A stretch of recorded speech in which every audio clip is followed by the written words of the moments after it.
ग्राम पंचायत की जमीन नियम 2025। आइए आज की इस वीडियो में हम विस्तार से बात करेंगे कि ग्राम पंचायत की जो जमीन होती है उस पर कब्जा या कानूनी प्रावधान क्या है।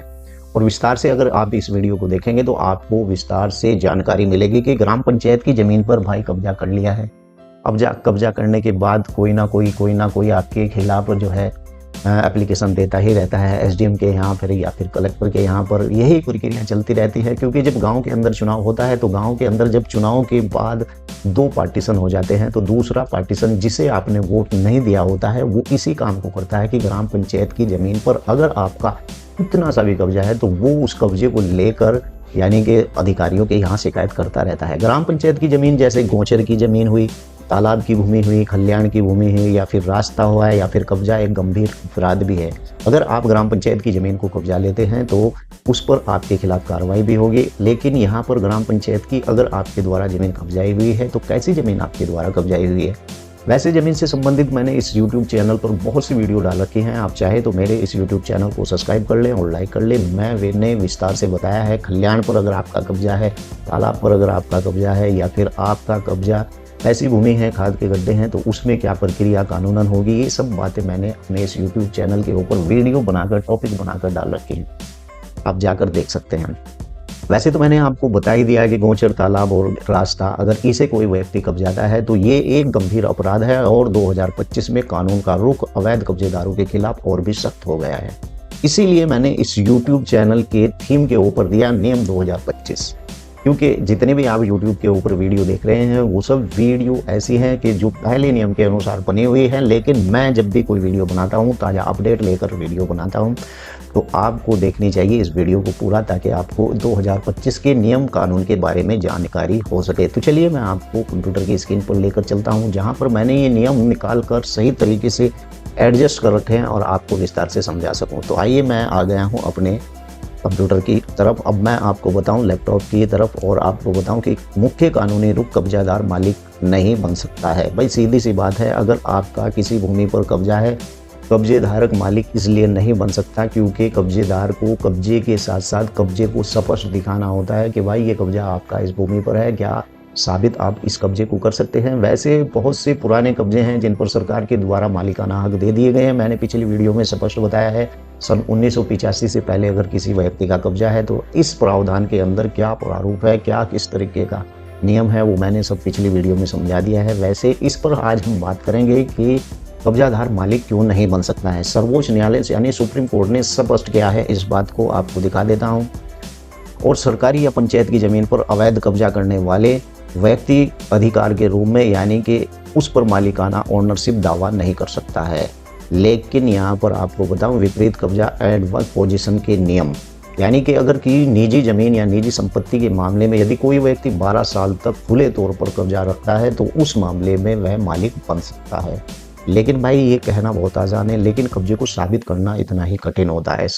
सरकारी या पंचायत संपत्ति या सरकारी या ग्राम पंचायत की स्वार्निक जिस प्रकार की भूमि, ग्राम पंचायत का यह नियम है कि एडवाइस पोजीशन लागू नहीं होता है अगर आपकी स्वार्निक उपयोग की कोई भूमि है। मान लीजिए, चलिए मैं आपको दिखा देता हूँ, आप इस पर ध्यान दीजिए। ग्राम पंचायत सरकारी जमीन संपत्ति यानी सरकारी या ग्राम पंचायत की स्वार्निक जमीन या पर यह नियम एडवाइस पोजीशन लागू नहीं होता है। 2025 में यह रुख और बहुत ज्यादा मजबूत हो गया और स्वार्निक भूमि को हर हाल में कब्जे से मुक्त कराना होगा। मैंने बहुत सी वीडियो के अंदर बताया है भाई, कब्जा एक लिमिट भूमि के ऊपर होता है। ऐसा नहीं होता है कि आप जो है किसी भी भूमि पर यार कब्जा कर लें और भाई बस वो भूमि आपकी होगी। ग्राम पंचायत के अंदर, नगर पंचायत के अंदर अगर कोई भूमि स्वार्निक उपयोग की भूमि है और सरकारी जमीन है, उस पर एडवाइस पोजीशन यानी प्रतिकूल कब्जा लागू नहीं होता है मेरे भाई। अगर हाँ कोई भूमि आरक्षित इस प्रकार की उसी के लिए ही छोड़ी हुई, आबादी के लिए छोड़ी हुई है या किसी और काम के लिए छोड़ी है जिस पर जनता को बसाया जा सके, तो उसकी बात कुछ और है। लेकिन सरकारी जो जमीन होती है उस पर एडवर्स पोजीशन यानी लागू नहीं होता है। अब बेदखली के लिए मैं आपके लिए एक बहुत अच्छा चार्ट लेकर के आया हूँ, सीधा आपको स्क्रीन पर दिखा रहा हूँ कि बेदखली की प्रक्रिया यानी कि सरलीकरण की शक्ति क्या होती है। अब मैं आपको बताऊंगा कि कई राज्यों में अपने राजस्व संहिता, उत्तर प्रदेश राजस्व संहिता 2006 की धारा 136 से सशक्त किया गया है कि बेदखली का अतिक्रमण हटाने की प्रक्रिया वहां पर तेज हो गई है। बाद से व्यक्ति को इस बात की जानकारी नहीं होती है कि भाई बेदखली कैसे होती है। वैसे तो आपने जिस भूमि पे के ऊपर कब्जा कर रखा है उसका 10 साल से वहां पर मुकदमा चल रहा है आपके न्यायालय में, लेकिन फिर भी आपको वहां से नहीं हटाया गया है, लेकिन कागजों में आपकी बेदखली हो गई है। तो चलिए मैं आपको एक सीधी सी एक तरीके से बताता हूँ कि किस प्रकार से आप बेदखली हो सकते हैं। स्वेच्छा प्रेरणा से कार्रवाई यानी कि कानूनी प्रावधान विवरण और 2025 में इसके लिए सख्ती क्या हुई है। स्वेच्छा प्रेरणा से कार्रवाई उप जिला अधिकारी एसडीएम या सक्षम राजस्व अधिकारी ग्राम पंचायत आवेदन इंतजार किए बिना भी स्वेच्छापूर्वक एसयूएमएम मेट्रो यानी कब्जा हटाने की कार्रवाई कर सकता है। कहने का मतलब यह है कि ये नहीं है कि आपने अगर किसी भूमि पर कब्जा कर रखा है कि भाई कोई आपकी एप्लीकेशन नहीं दे। अगर एसडीएम या उपजिला अधिकारी या कलेक्टर के दिमाग में ये आता है कि वास्तव में इस गांव के अंदर लोगों ने सरकारी जमीन के ऊपर कब्जा कर रखा है, तो वो अपनी जो अपनी मर्जी से भी वो उस गांव की भूमि से जो सरकारी भूमि है उस पर लोगों को यानी बेदखल कर सकता है। अब 2025 के अंदर इसमें नई सख्ती आई है। राजस्व अधिकारी पर अब समयबद्ध तरीके से यानी टाइम बार्ड कार्रवाई करने का दबाव है और आदेश का पालन न करने पर सरपंच और ग्राम विकास अधिकारी की अनुशासनात्मक यानी कार्रवाई कर सकता है। यहाँ पर अगर बात करते हैं तो यहाँ पर न्यायालय ने इस प्रकार का एक आदेश भी किया है और जो है हाई कोर्ट का ये आदेश है, उसमें कहा गया है कि अगर राजस्व या ग्राम पंचायत का कोई भी ग्राम प्रधान और उसके सामने इस प्रकार की कोई भूमि यानी कोई कब्जा कर रहा है तो उस व्यक्ति के साथ साथ ग्राम प्रधान और उस गांव के राजस्व अधिकारी के खिलाफ भी कार्रवाई होगी। 2025 में ये सख्त आदेश है। तो मैं आपको बताऊं बेदखली का आदेश कौन करता है। बेदखली कब्जा धारक के कारण बताओ नोटिस यानी कि जारी किया जाता है। यदि जवाब असंतोष नहीं होता तो एसडीएम कब्जा हटाने का आदेश जारी कर सकता है। पहले मैंने बहुत सी वीडियो में बताया कि कारण बताओ नोटिस, मान लीजिए कि आपने किसी भूमि पर कब्जा कर रखा है और आपकी किसी ने शिकायत कर दिया है या स्वेच्छापूर्वक के ग्राम प्रधान या फिर एसडीएम ने उस भूमि के ऊपर आपको एक नोटिस जारी किया। जिस नोटिस को जारी किया जाता है उसका नाम होता है कारण बताओ नोटिस। कि भाई आपने ये जो भूमि पर कब्जा कर रखा है ये भूमि आखिर किसकी है। अगर आपका इस भूमि के अंदर कोई हित है तो हमें आकर बताएं। अगर आपका इस भूमि के अंदर कोई हित नहीं है तो आपको 30 दिन का समय दिया जाता है। अगर 30 दिन के अंदर आपको ये समय हो जाता है तो आप अपने कोई दस्तावेज वहां पर जमा कर सकते हैं कि भाई आपके बाबा या दादा को कोई इसी प्रकार का पट्टा हुआ था। अगर नहीं हुआ है तो वहां पर सीधा आदेश हो जाता है कि आपको इस भूमि से हटाया जा रहा है। अब यही कानूनी प्रक्रिया 2025 में क्या आई है कौन यानी नोटिस के समय घटना जो घटाया गया है वह अधिकारियों पुलिस बल और फोर्स यानी कि उपयोग के करके तत्काल कब्जा हटाने का अधिकार दिया गया है। यानी कि अब क्या है 2025 में कि अब इतना समय नहीं मिलेगा। अब तो जैसे ही आदेश होंगे तुरंत आपको वहां से हटाया जाएगा। इस प्रकार का कोई भी आपको समय नहीं दिया। जुर्माना और पेनल्टी ये आपको देनी पड़ेगी अगर आप इस प्रकार की भूमि पर कब्जा बनाए हुए हैं। कब्जाधारक जमीन का दुरुपयोग जुर्माना क्षतिपूर्ति यानी वसूली का प्रावधान है। कई राज्यों में जुर्माने की राशि बढ़ोतरी की गई है और वसूली की अवधि यानी किराया लगान की कई यानी कि कई तरीके से अगर जिसने समय तक कब्जा किया है उस आधार पर भी यानी बना दिया गया है उसका कब्जे का वसूली। भाई वसूली प्रमाण पत्र वही होता है कि आपने इस भूमि को इतने साल तक जोता या रखा या इसके ऊपर आपने व्यवसाय किया है तो आपको इस प्रकार का आपने इस भूमि पर कब्जा किया है तो उस प्रकार का आपके ऊपर टैक्स लगा दिया जाता है जिसे कहा जाता है कि आपके ऊपर जुर्माना लगा दिया गया है यानी पेनल्टी क्षतिपूर्ति। जुर्माना पेनल्टी क्षतिपूर्ति। पट्टा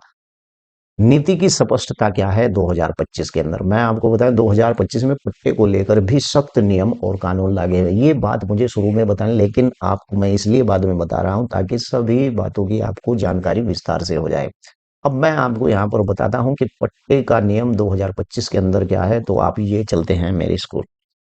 यहाँ पर मैं आपको बताऊं सार्वजनिक उपयोग की जमीन चारागाह तालाब जमीन कब्जा गंभीर माना जाता है और खलियान रास्ता जमीन पर पट्टा देने की अनुमति नहीं होती है। जमीन हर हाल में कब्जा मुक्त कराई जाएगी और पट्टे का नियमितीकरण यानी सरकार केवल उन्हीं कब्जों को नियमित करने की योजना ला रही है जो आवासीय प्रकृति और अक्सर कट ऑफ तिथि यानी 2004-2011 से पहले कब्जा निर्धारित था। इसके ऊपर मैंने इस नियम के ऊपर पिछली वीडियो में बहस की थी यानी बातचीत की थी आप लोगों के सामने कि अगर पुराना कब्जा है या 2004 से पहला है तो 1986 से पहला इस प्रकार का ग्राम पंचायत की जमीन पर कब्जा है तो कट ऑफ डेट दी जाती है कि इस तारीख के बाद जितने लोगों के द्वारा कब्जे की नई जमीनों पे किए गए हैं उन लोगों को उस भूमि से हटा दिया जाता है।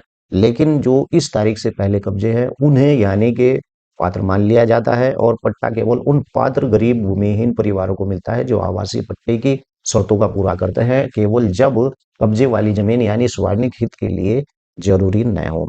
यानी कि इसके जो उपाय हैं मैं आपको बता दूं कि तकनीकी उपाय इसके यही हैं कि 2025 की अगर हम बात करें कि 2025 के अंदर भूमि पट्टा नियम क्या आए हैं, तो मैं आपको बता दूं कि 2025 में कब्जे की पहचान, निगरानी और टेक्नोलॉजी के बहुत ज्यादा उपयोग बढ़ रहा है। और अब आपको बता दूं कि राजस्व रिकॉर्ड यानी रेवेन्यू डैशबोर्ड कई राज्यों में राजस्व विभाग अतिक्रमण शिकायतों पर कार्रवाई को ट्रैक करने के लिए यानी डैशबोर्ड की उपयोगिता भी की जा रही है। यानी कि 2025 के अंदर इस नियम को कड़ा कर दिया गया है और जीएसएम यानी मैपिंग, और आपको बताऊं कि पंचायत और सरकारी जमीनों पर जीआईईएमएस यानी मैपिंग की जा रही है, जिससे कि कब्जे की पहचान करना और उसे राजस्व रिकॉर्ड में मिलाना आसान हो जाएगा। अब जितने भी आपके गांव या पंचायत के अंदर इस प्रकार की भूमि पड़ी हुई है उन भूमियों की यानी कि इस प्रकार से मैपिंग की जा रही है। अगर आपने 1 इंच भूमि भी कब्जाई तो वहां पर ऑटोमेटिक ही पता चल जाएगा ऑनलाइन के आपने उस भूमि पर कब्जा किया है, तो तुरंत आपको ऑटोमेटिक भी इस प्रकार का नोटिस आ जाएगा। यानी 2025 में कानूनी अपडेट और मुख्य सार यह है कि सरकारी या ग्राम पंचायत की जमीन पर कब्जा करना यानी जोखिम भरा कार्य हो सकता है भाई आज के दौर में नई टेक्नोलॉजी के साथ, जिसकी बेदखली और भारी जुर्माने के साथ यानी प्राप्त होने पर यानी संभावना बहुत अधिक होती है। और सरकार का रुख यानी स्पष्ट है कि सार्वजनिक उपयोग की भूमि पर हर हाल में सुरक्षित किया जाए। और आप जब भी मेरे इस YouTube चैनल को देखते हैं तो जमीन विवाद, कब्जा और कानून इससे बड़े बदलाव हुए हैं, इसकी जानकारी मैं इस YouTube चैनल पर देता हूं। आप अगर पहली बार आए हैं तो चैनल को सब्सक्राइब कर लें और आपका अगर कोई भी सवाल हो तो वीडियो के नीचे जरूर लिखें। जय हिंद, जय भारत, खुदा हाफिज।